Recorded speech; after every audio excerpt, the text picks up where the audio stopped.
see my entire screen. Sorry, Fabio, Okay. you want to do No, introductions? so the floor is yours, Richard. I just want to thank you again. It's very generous and kind of you to speak to a Brazilian audience. We're just saying how far we are academically, politically, but not culturally, not historically. There are many Right. similarities.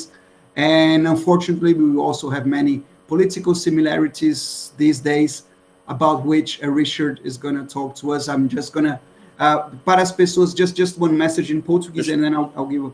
Para as pessoas, boa tarde a todos e todas, né? Para as pessoas que quiserem assistir com legenda em português, vocês, em inglês, desculpem, vocês apertem os 3 pontinhos embaixo da tela, vai aparecer uma opção de legenda, e aí vocês podem colocar uma legenda em inglês para aqueles que talvez facilite acompanhar a exposição do Richard. So, Richard, the floor is yours. Thank you so much. I'm not going to introduce you because people has read your short bio already. Yeah. So we They can just go, Google it. Yeah, no problem. you can go straight to business now. Right. Thank you very much again, Fabio, and thank you very much also to our good friends, Cecilia, for helping to facilitate this. This is the kind of conversation I've been looking forward to, and I hope this will just be the beginning of this kinds of conversations and collaboration. Of course, as a Filipino and someone quite familiar with our Hispanic background, Cuba, the Spanish-speaking parts of Latin America are very close to our hearts. Our founding fathers actually wrote in Spanish, and unfortunately, that's a language that is inaccessible to a lot of us. I think that makes the Philippines quite a lost country in one way or another, if not with identity crisis. But of course, reaching out to Brazil, and I think Brazil has so many elements that is very familiar to any Indian, to any Filipino, to any Indonesian, and probably even Turkish, right? So I think a lot of us are in the same, I won't say we're in the same boat, but we're rowing in the same lake. That's how I rather put it. Now, of course, to make this easier, it's already 1 a.m. Sorry, I just had to finish a chapter on Taiwan, China. So my state of mind is somewhere else. I have to reorient it to populism and all from geopolitics in China. Let me go to the presentation so that we can make it easier for you folks to follow. Is this showing anything? Okay. Okay, this is quite... Yes, Richard, it is coming. Can you see my screen? It's not showing. We see a black screen at this point, yeah, but we see your screen. Mm-hmm. Do you see my screen now? Yes. You see my screen now? You see my... Yes, you see the end of Philippine democracy, fear and trembling. Okay, you see this? Okay, fantastic. All right.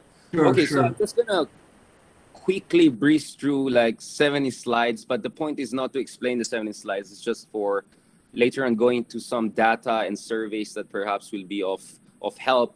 Obviously, Fabio and some of you may have seen that I wrote a book, The Rise of Duterte, and I think I should now write a sequel, his Decline and Fall.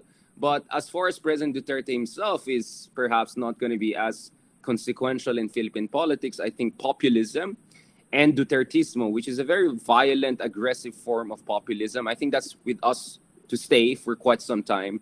The same way that I think other versions of populism have been mutating, like COVID-19, in different besieged democracies around the world. Now, just to be honest, my background is really more in international relations and economics. So, I really started writing on the Philippines when I realized Duterte can win. So I rushed that book by 2017. I already have a book on Duterte, and you can see the picture of him with a copy of my book. And the fact that I'm still okay means that probably he didn't read the book, right? Or probably just read the synopsis, right? He didn't seem angry at me when I met him. Now, very quickly, this will be the outline of my presentation today. First of all, I want to talk about populism in emerging market democracies. So I make a distinction between populism in developed world or established democracies, whether it's France, whether it's United States, whether it's Britain, right? As opposed to emerging market democracies, countries that have had at least 2 or 3 cycles of competitive elections and have experienced for at least 10 to 15 years of above average growth rates. So that could include not only Philippines, but India, Turkey, Indonesia, and to a certain degree, you can also put Brazil there. So I make that distinctions. And because the factors that contribute to the rise of populism in the United States or France are very, very different to the elements that drive populism, for instance, in places like the Philippines, India, Turkey, and Indonesia. As I always mention, for instance, migration is a big issue that has been driving populism in America, in France.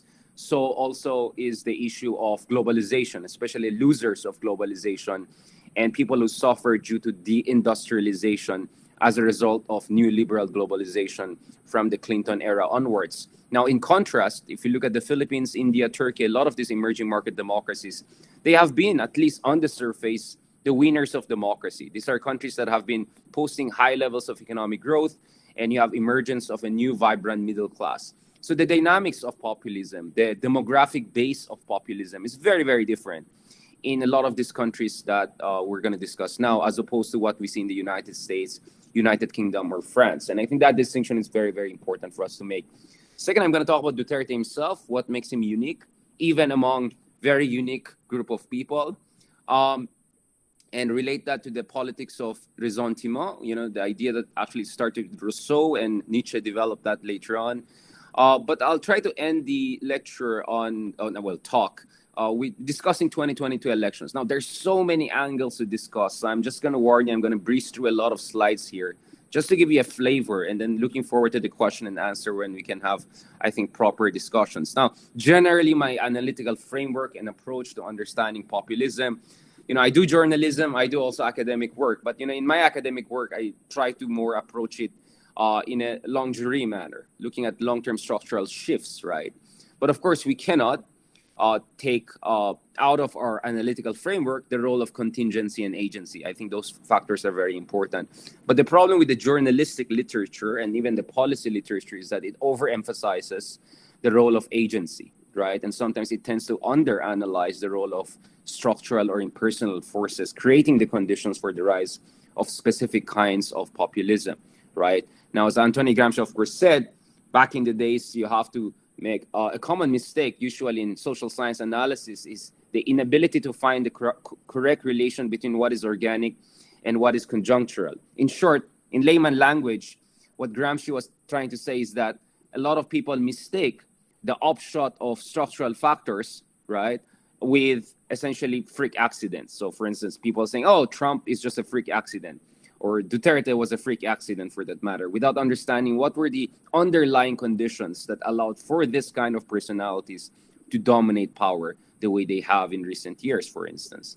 Now, of course, in my book and in my works, I look at, I try to bring a whole political science literature together, political theory literature together, to try to understand what has been going on in a lot of the countries that I analyze, especially the Philippines. And clearly in the Philippines, you have the rise of what Farid Zakaria identified as illiberal democracy, whereby you have elections, but the liberal underpinnings of state institutions is increasingly undermined. We saw that earlier in places like India under Modi, definitely in Turkey, which never really fully consolidated its democracy. We see that also in Indonesia, and clearly we're now seeing that also in the case of the Philippines, right? And illiberal democracies tend to emerge when you have a situation whereby third wave democracies are overemphasizing role of elections, but they underemphasize the role of, for instance, judicial institutions, right? Judicial independence or socioeconomic justice, right? Other elements that make a mature democracy or an enduring kind of democracy. So political degeneration or institutional degeneration has been the story, essentially, of democracy in the Philippines and other third-wave democracies in the region. Well, of course, definitely the case is different with Taiwan, South Korea, and others.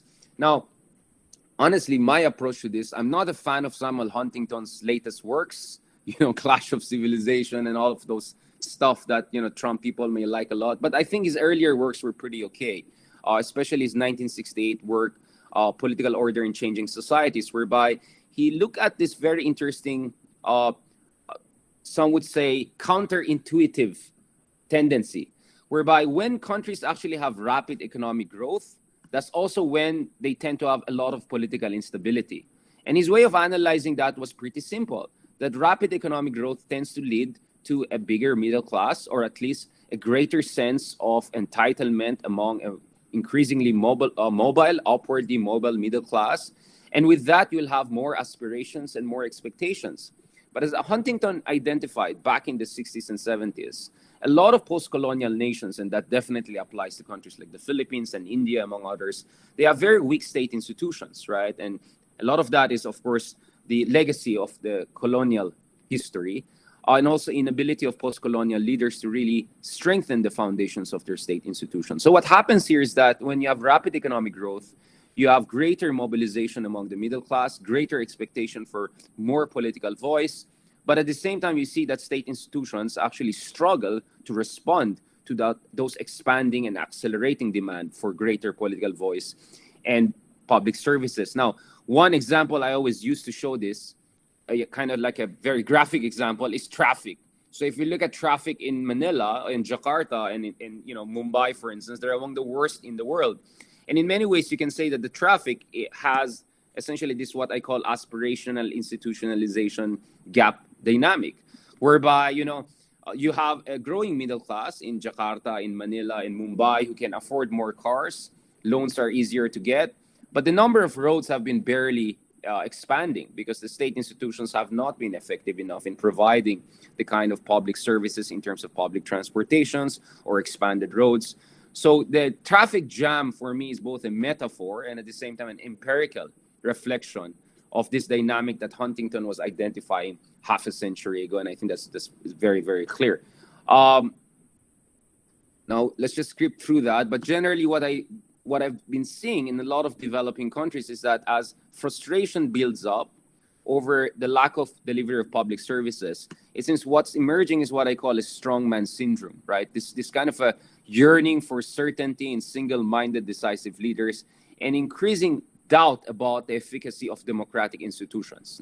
So political scientists and sociologists have mentioned terms like, for instance, democracy fatigue, right? And I think that's very, very much present in the case of the Philippines. Now, what evidence do we have to back that up? Now, if you look at Pew Survey and the World Values Survey over the past decade, the numbers are not very encouraging in a lot of these third wave emerging market democracies I mentioned. So if you look at India, for instance, you look at the Philippines, for instance, the majority of the population in a lot of surveys express their willingness actually for a strong leader who does not even have to bother with elections, right? Now, if you look at more recent surveys, for instance, by Pew Survey, in countries like the Philippines, India, and Indonesia, for instance, the number of people who are willing, to welcome autocratic leaders who have limited respect for institutional checks and balances is already in the majority, right? In fact, based on one number I saw by Pew Survey, only 15% of Filipinos were essentially categorically committed to liberal democracies. I think the number is even lower in Indonesia and India at around 8 to 10%. So that is how troubling the situation has been for quite some time. And I think our sociologist friends can tell us a lot about it. But clearly, these structural trends have been there. And we see a whole generation of authoritarian populist leaders or charismatic populist leaders kind of tapping into these underlying structural trends. You see in Turkey, in Philippines, in Indonesia, and India, we see this trend line very clear. And at the same time, we also see this kind of leaders coming to the fore. Of course, no two countries are exactly alike, but there's so many similarities from a comparative perspective that is worth mentioning. In fact, if you look at the populist wave in Asian democracies, in this what I call emerging market democracies, a lot of these people actually have local government or executive background. So Erdogan, for instance, was former mayor of Istanbul, and he actually won landslide elections back in the days on the back of decisive brand of leadership. And in fact, if you look at it, one of the things that Erdogan did during his mobilization for mayoral office in Istanbul was, in Turkish, I forgot how to say it, but it's something like that he is one of us, right? Because remember, Erdogan's essential message was that the Turkish elite for far too long, the so-called white Turks, are too European-oriented, too divorced from Muslim values in Turkey. And so Erdogan was representing the so-called black Turks, right? Now, the term, the slogan that they used, he is one of us, interestingly, we saw exactly the same being used during Duterte's campaign in 2016 when there was a slogan, "Atin to pre," he's one of us, right? I don't know if they copied it or this is just by coincidence, but that was really something interesting when I was reading about biography of Erdogan. Now, if you look at Narendra Modi, also his background in the state of Gujarat, right? And both of them, I mean, if also with Widodo in the city of Solo, all of them have this kind of local government background, and that's where they were able to establish kind of an national and international profile. Now, to be fair, I would definitely say Widodo is much more progressive than these two other mayor turned local executive turned national leaders. But all of them definitely at least meet the basic definition of populism, which is positioning themselves as the kind of anti-establishment candidate. And definitely in their mobilization strategy, all three of them essentially used very stark populist language. So in the case of Jokowi, for instance, he always mentions orang kecil, right? The ordinary man in Indonesia. That is what he always emphasizes in his language during mobilization, during elections, and even beyond. So in that sense, they're all familiar and similar, although there are, of course, varieties among them.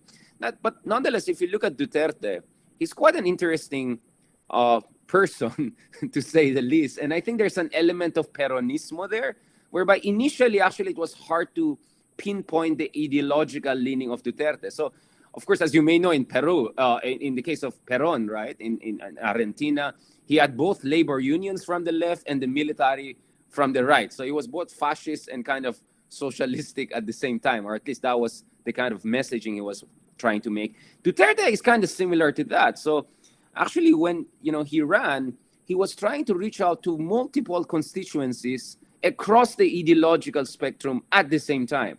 And that kind of a scattershot approach kind of worked for him. So for the ABC class of the Filipinos, he emphasized, for instance, a strong business environment, bringing down crime, which in the Philippines feudal context means essentially keep out the poor people who are stealing your iPhones and your cars. At the same time, he also had this folksy persona, informality, anti-elitist rhetoric. I mean, just look at how he looks. And a Vietnamese friend of mine joked that the first time he saw him, he thought he's a driver of a politician, not knowing that he's the candidate. So, I mean, he very much looks like an ordinary Filipino in ways that a lot of our leaders who are mestizos, either Chinese background or Hispanic background, do not look like ordinary Filipinos. And he has definitely played that to his own advantage, even though Duterte actually comes from a privileged background. His father was a governor. His mother was a big figure in Davao. He studied in Ateneo. He studied in San Beda, the more privileged private schools in the country. So he definitely doesn't come from the masses, right? Unlike Widodo, or even the more humble background of both Erdogan and Modi. At the same time, of course, there was this strongman element. So if you look at key strength of him, he always emphasized the fact that if he's going to be in charge, something radical is going to happen. So the cult of action, what Umberto Eco called cult of action, was always there, right? And this idea that iba siya, he's different, right? And he was very also good in using, essentially, he's a master of trolling, right? So he's very good in disparaging his enemies, kind of similar to Trump, right? Whereby he calls all his enemies all sorts of names that stick, actually. Elitista, meaning elitist; salita lang, meaning just talk; walang gawa, no action; dilaw, yellow; oligarchy, trapo, traditional politician. So he's very good in that. He's good in trash talking, and he has also a massive troll farm to essentially reinforce that. Now, if you look at Duterte's, I always joke, you don't need a social scientist, you need a psychoanalyst to look at him. There are actually three elements to him. He's definitely a showman. For people who have watched him, I would call him actually not as authentic, but as a contrived authenticity. In fact, he uses a certain cuss word, which you may know. I don't want to repeat it here. And my contention, and a colleague of mine, Leloy Claudio in Berkeley, also arrived at the same conclusion. Our contention is that the cuss word he used actually is the cuss word that was used in a Filipino movie based on a Filipino hero, General Luna, right? So this goes back to the Philippine-American War. And that movie was such a big hit in 2015.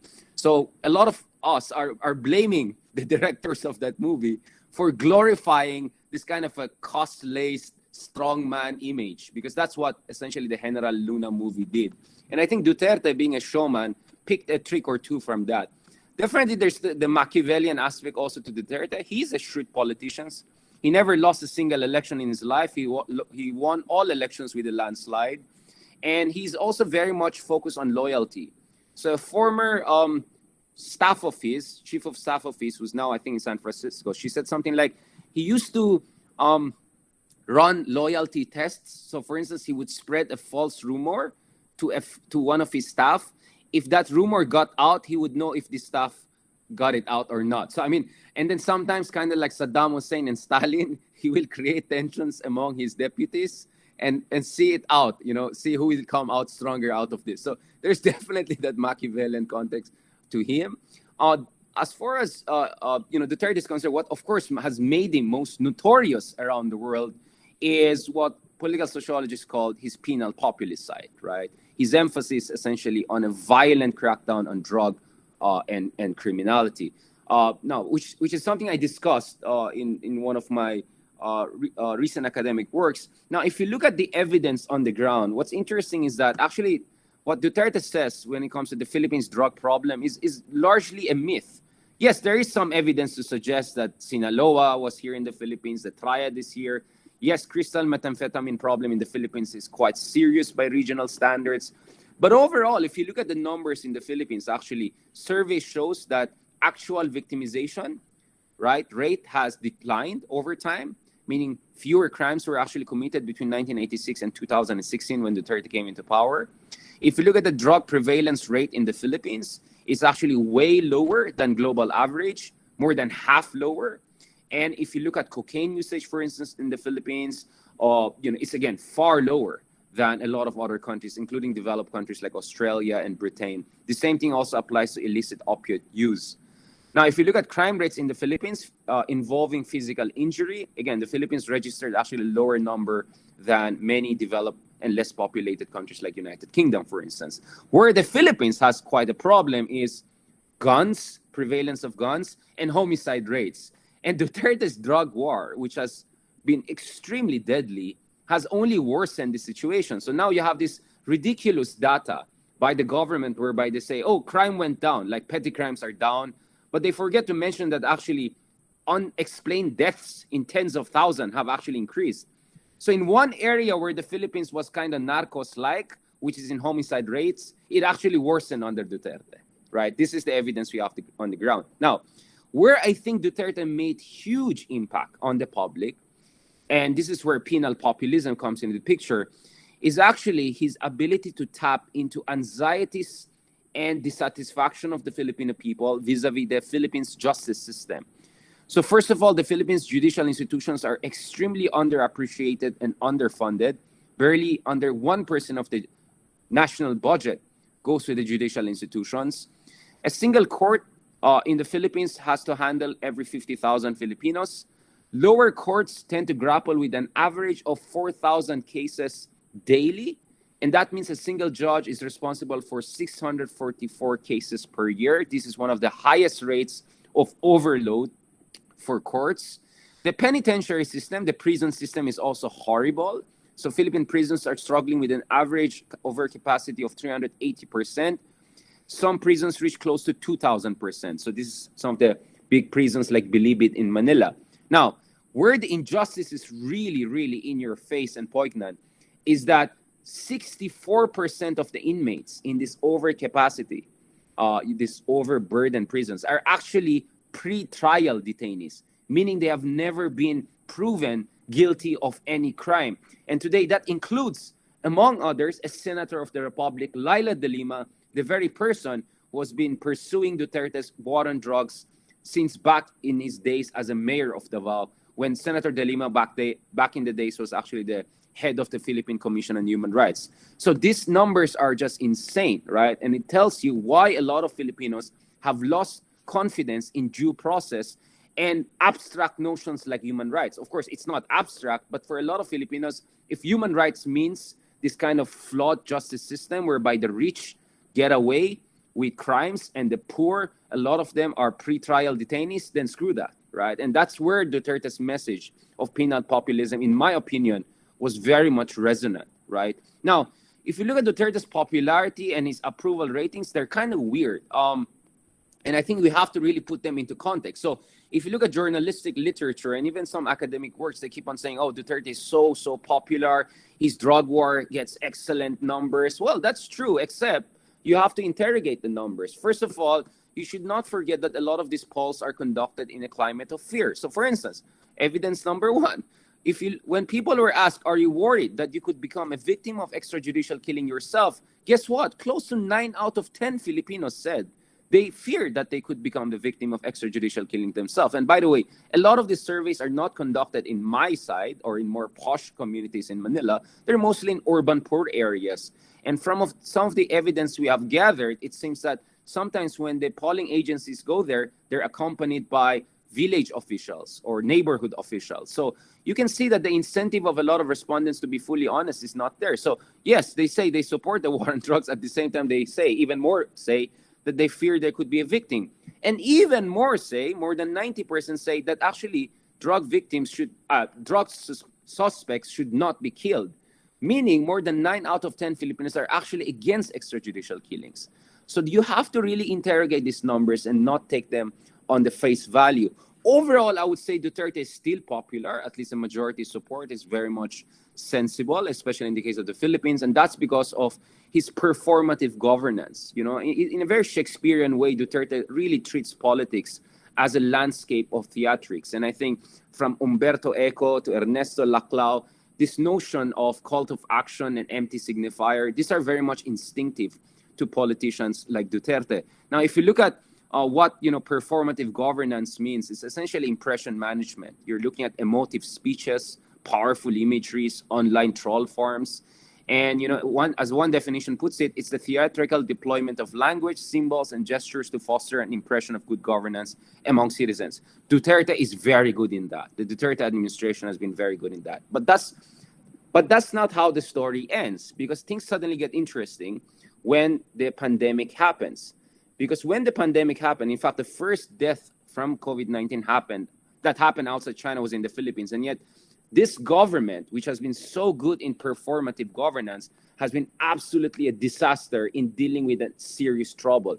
Now, I know there in Brazil, Bolsonaro has set a world record, right, in terms of just incompetence. I know that, but in the Philippines, we compare ourselves to our neighbors. Singapore, Thailand, Vietnam, among others. And compared to our neighbors, the Philippines has been doing horribly in dealing with the COVID-19. In fact, much of the corruption scandals in the past year are involving the very agencies and institutions that are dealing supposedly with the COVID-19 pandemic. And that's where a lot of anger has been coming in.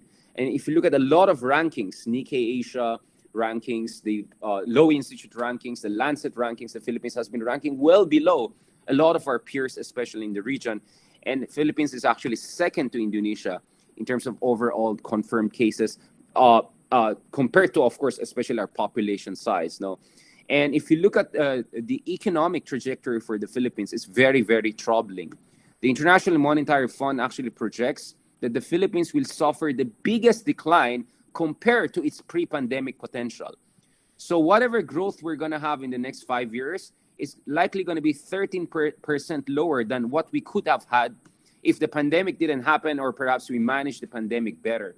The only countries that are worse than us are India, Argentina, and Mexico, right? And Brazil is not too far away, right? So you can clearly see the mismanagement of the pandemic is going to have long-term scarring effect on Philippine democracy, right? And the Philippines actually had 5 quarters of recession. Now, signs of institutional degradation were there over the past 5 years. What's interesting is that although Duterte was quite, let's say, popular and had a lot of political capital, and the opposition was increasingly, sidelined, he was also not very competent in using that power to really change the constitution, to really overhaul the political system in ways that Modi has been able to do, and definitely Erdogan has successfully been able to do. I would even say Jokowi has done a better job in transforming Indonesian political institutions than Duterte. So he's good in accumulating power, but he's just so incompetent that he cannot operationalize it into long-lasting institutional changes for a kind of a long-term authoritarian system. Now, speaking of the Philippines, I don't know if everyone is aware, actually in the Philippine Constitution, you can only become a president for a single 6-year term. So Duterte is barred from running for re-election. He just cannot run for re-election again, right? So that's not an option for him. And, this is where you have an acute succession dilemma that tends to, bedevil any Filipino president, including the more reformist president.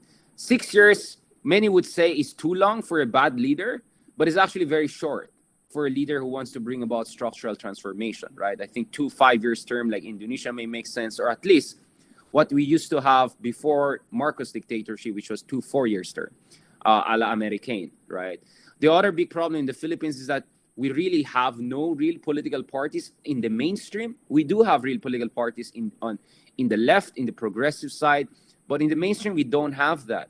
So in many ways, that's a product of the Marcos dictatorship, because the Marcos dictatorship devastated the semi-functional two-party system we used to have from 1940s to late 1960s, which was the nacionalista versus liberal.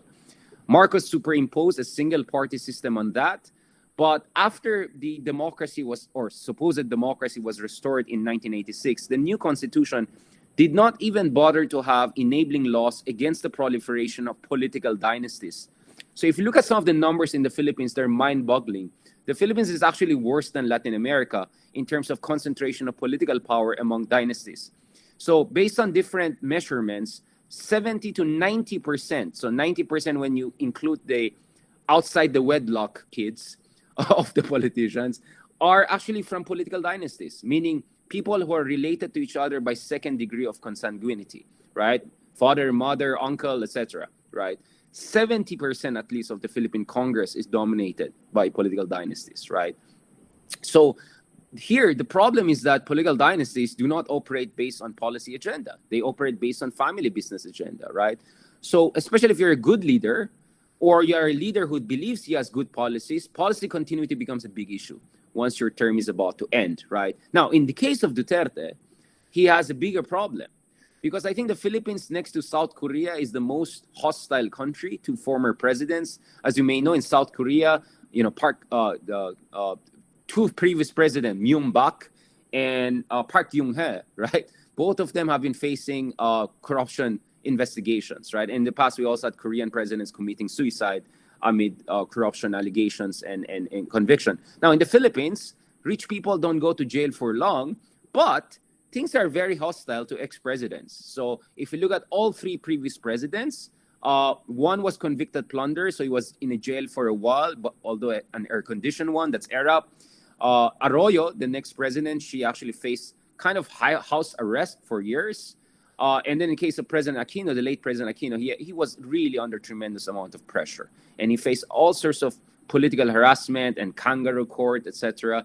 So if you're Duterte, considering all the extrajudicial killings, considering all of the shenanigans over the past 5 years, the corruption scandals, the flirtations with China, and the fights with America, you'll be very worried about political reprisals.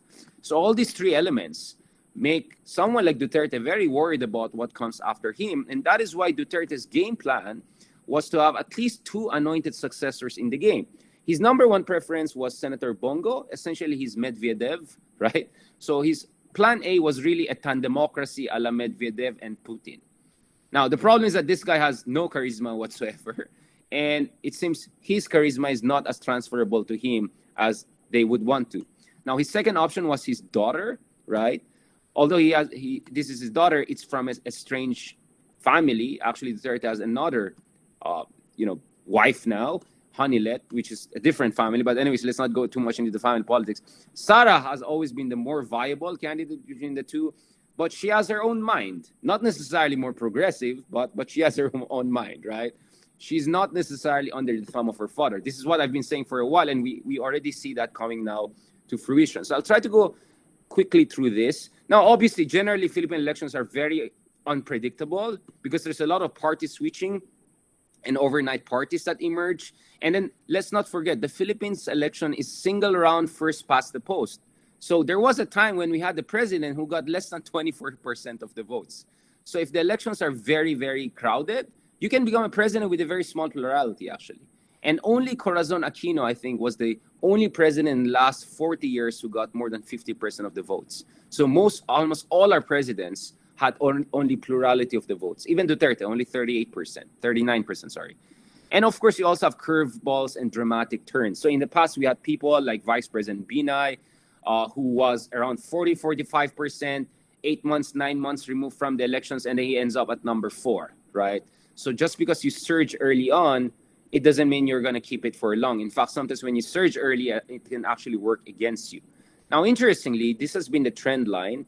Now, if you look at Duterte's approval rating, they have been also in a downward spiral. So he was close to 90% at some point, and now he's more close to 55%, which is almost exactly where Aquino ended up in 2016, right? So for people who thought Duterte is extraordinarily popular, he's actually averaging close to where Aquino was. And we saw how in the last elections, Aquino's popularity or whatever left of it was not very helpful for the liberal side. Now, what is going to come after Duterte? As I've been arguing, as you can see, I'm posting some of the articles I've written over the months, right? As I've been saying is that, yes, we all talk about Duterte's and all, but actually there are other contenders here, more centrist candidates who are kind of combining elements of technocracy, populism, and a certain degree of reformism. Now, the interesting thing is that for months, Bongbong Marcos was not sure what is he going to do. He lost the vice presidential race by razor-thin margins to Leni Robredo, the liberal opposition leader. He contested that at the Supreme Court and lost it 3 times and ended up spending at least 70 million pesos for the recount. So he didn't want to join the race again if he didn't feel that he has a really good shot of winning after that traumatic defeat that he had. Of course, as you may know, Bongbong Marcos is Ferdinand Marcos Jr., the son of former Filipino dictator. And somehow they see themselves as the Bourbons of the Philippines and feel entitled to be producing more and more presidents over time. Now, for a very long time, Marcos' problem was Sara Duterte. His idea was that there's no point for me to run if Sara is going to run because she's going to have both popularity and machinery. And early on, actually, Sara was doing very well in the surveys. She was actually number 1. And you can see how far away Marcos was.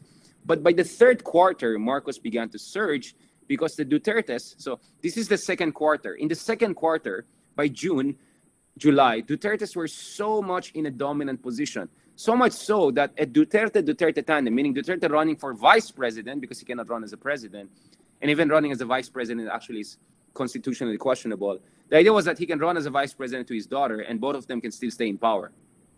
This seemed like a very viable option, except once they felt so strong, they became overconfident, they started fighting each other. Duterte started pushing Bongo to run. Sara was pissed off, openly calling them out, saying, hey, I thought you were going to support me. And while they were fighting and everything like that, there were also corruption scandals emerging, etc. So that provided an opening for Marcoses. And Marcoses are very, very systematic people. They came back from exile in Hawaii exactly 30 years ago, and they have systematically clawed their way back to power. So once they sensed weakness within the House of Duterte, they began to claw at their allies. So a lot of local government units and smaller parties began to defect to Marcos. So essentially by October, it was fait accompli. Marcos was the guy who was surging. And in fact, in the third quarter surveys, both Sara Duterte and Marcos and the father actually see a massive decline in their approval, in their preferability numbers. So Duterte, the father, will be pushed to number 2 for the vice presidential race, 11 points behind Tito Soto. Sara Duterte will suffer an 8 points decline, right? I'm just going to skip through this. And when eventually Sara decided not to run for the presidency, that placed really Bongbong Marcos as the candidate to beat. No. So based on the latest surveys, we see he's cornering between 40 to 50% of the votes. Now, the interesting thing is that Duterte is not happy with this, right? He has openly accused, well, not openly, but indirectly accused Marcos of using cocaine. He didn't mention him, but everyone knew what he was saying. He openly said Marcos is very weak and only relies on his father's name. And Duterte seems to be angry at Bongbong because he believes the reason why Sara didn't run is because Bongbong bullied, essentially, Sara not to run, together with former President Arroyo. So he essentially sees the Bongbong Marcos candidacy as a conspiracy against his anointed successors. So temporarily, he pushed someone else, Bongo, to run.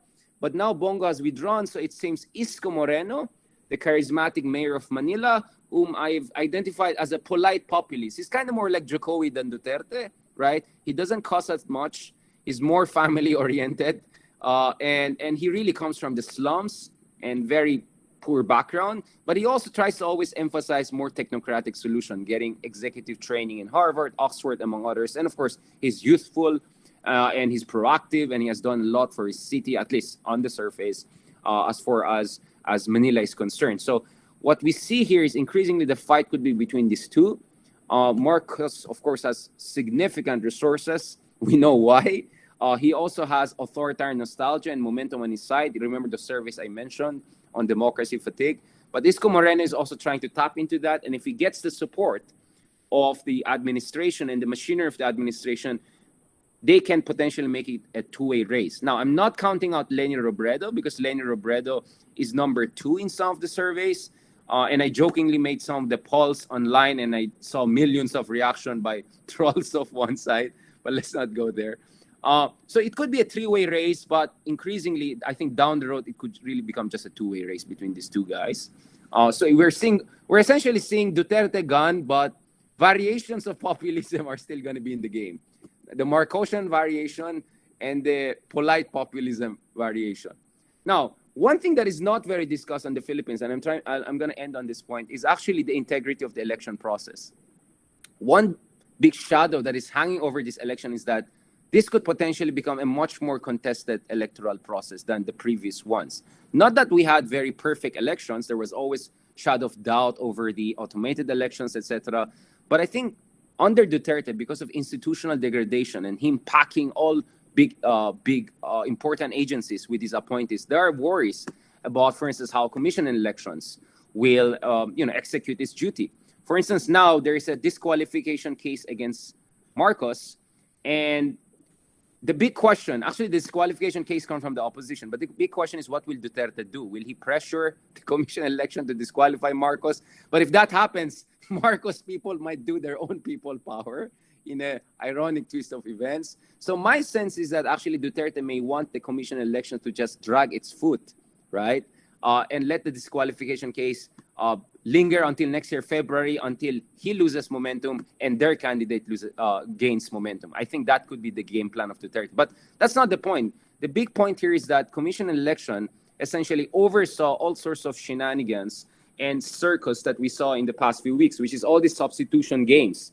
Like Bongo running for vice president and running for president and withdrawing, etc., making a mockery of our democratic institutions. But the other worry that a lot of people are raising is that a Duterte donor, one of his top donors, Chinese Filipino from Davao, who's now running billion-dollar deals all of a sudden, his company or a company affiliated with him is going to handle some parts of the logistics of the automated elections. And the commission elections kind of cleared that and just poo-pooed any concerns with that. I don't think that's a very encouraging sign. Now, just to end on this point, will there be smart tactical voting later on? Will, let's say, opposition rally behind Isko Moreno? Or if Isko Moreno doesn't surge, will other candidates like Manny Pacquiao, Isko Moreno, Lacson, etc., rally behind Leni to avoid another Marcos presidency? Let's see. Is it likely? I'm not sure. I'm actually quite skeptical. But is it necessary? Yes. Probably that's the only way to defeat Marcos if Marcos is not disqualified or continues with his current momentum. There's also the element of Chinese sharp power. There are a lot of discussions about Manchurian candidates, and at least 1 or 2 presidential candidates have openly parroted pro-China talking points on South China Sea in a lot of issues. And the Philippines has very open political system with very little or limited scrutiny of foreign financing. The COMELEC has very limited capability to track actually foreign financing. That's a big trouble in the Philippines. Now, as far as the Philippines democracy is concerned, I think the human rights violations over the past few years, the mockery of our constitutions, the rampant violation of basic human rights, I think this is a generational crisis. And it will take a very long time for us to rehabilitate the Philippine National Police, to rehabilitate public confidence in the government, and to come up actually with a sustainable and smart drug war, not a dumb war, as Obama would put it. And the pattern essentially in the Philippines, if you look at it, it's this. On 2 occasions, we had 2 reformist presidents who didn't do too bad. Fidel Ramos, 1992 to 1998, and Benigno Aquino III, 2010 to 2016. Both of them did pretty well, stabilized the economy. Under their watch, there were no coup d'etats, etc., and they were relatively politically liberal. So conditions of human rights were much better than a lot of other Filipino presidents. And yet, after every reformist president, it seems we tend to get a kind of a populist successor who comes and ruins everything, right? Not to mention external shocks, which makes it worse. So under ERAP, the populists, we had the Asian financial crisis. He mishandled that, but you cannot blame him totally. But Duterte definitely mishandled the COVID-19, and that's going to have long-term effect. Now, let's see who's going to clean up the mess after our latest populist. Now, will it be another populist or will it be someone else again? But generally, I think on a lot of policies, we're going to have a reversion to the mean. I think if the drug war will continue even under Marcos or Isco Moreno, I don't think it will be as bloody. I think our foreign policy may be still friendly to China, but not as slavishly pro-China. So I think a lot of bad policies of Duterte will be mellowed down under even administration-aligned people or people with authoritarian populist brand of politics. So whether it's Marcos or Isco. I'm not saying that's a good thing. I'm just saying in certain areas, it might not be the nightmare that people are worried about.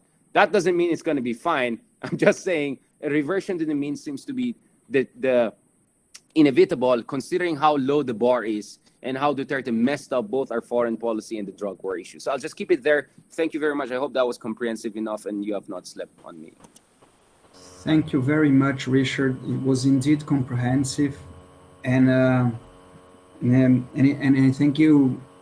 Also, you gave us the privilege of already speaking about the political, the electoral scenario in the Philippines, which I must say that I saw good news and bad news there. The good news was that apparently Duterte is not going to remain in power, and possibly not even one of his anointed successors or sons. Yeah. But the bad news is that the alternatives don't seem much brighter. I mean, and when you think of electing a former dictator, or not a dictator, but his son, it is really a despairing perspective. But anyway, so thank you very much. We're now open. I'll just speak Portuguese real quickly. Se vocês quiserem fazer perguntas, né, vocês podem ficar à vontade também para fazer perguntas ou comentários em português, se vocês preferirem. A Cecília pode ajudar a traduzir, não é? E então é isso. Podem falar ou fazer aqui no bate-papo por escrito também. So, first, Henrique, please. Hello there, Richard. It's a pleasure to have you with us. Well, my question is in relation to these ties with China and Russia. During the Asian Summit, you stated in your book that he said something like, we're not ready to really break relations or ties with the U.S., but we should get closer to the Chinese and the Russians, not only in economical terms, but also in the military aspect. And you kind of sum up very, very, very well right now what happened in general terms with the Philippines. However, could you elaborate further in relation to this? Did something really good happen with this relation with the Chinese and the Russians, or it was just bluffing? It was just speech and it was just talking? I don't know. Yeah.